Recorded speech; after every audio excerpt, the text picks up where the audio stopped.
சட்டவிரோத பணப்பரிமாற்ற தடை சட்ட வழக்கில் கடந்த ஆண்டு ஜூன் மாதம் 14ஆம் தேதி அமைச்சர் செந்தில் பாலாஜி கைது செய்யப்பட்டார். அவருக்கு எதிராக கடந்த ஆண்டு ஆகஸ்ட் மாதம் சென்னை முதன்மை அமர்வு நீதிமன்றத்தில் குற்றப்பத்திரிகையும் தாக்கல் செய்யப்பட்டது. இந்த வழக்கில் தற்போது நீதிமன்ற காவலில் உள்ள அமைச்சர் செந்தில் பாலாஜியின் நீதிமன்ற காவலானது இன்றைக்கு முடிவடைந்தது. இதையடுத்து சென்னை முதன்மை அமர்வு நீதிமன்ற நீதிபதி அல்லி முன்பாக புழல் சிறையிலிருந்து காணொலி காட்சி மூலமாக செந்தில் பாலாஜி ஆஜர்படுத்தப்பட்டார்.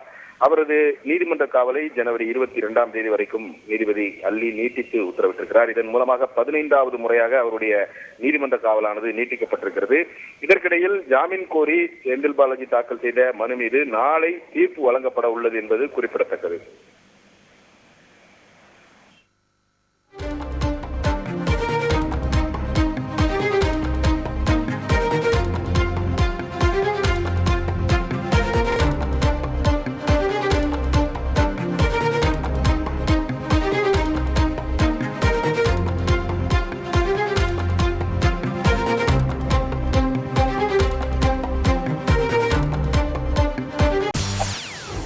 செய்திகளை உடனுக்குடன் தெரிந்து கொள்ள உடனே சப்ஸ்கிரைப் பண்ணுங்க.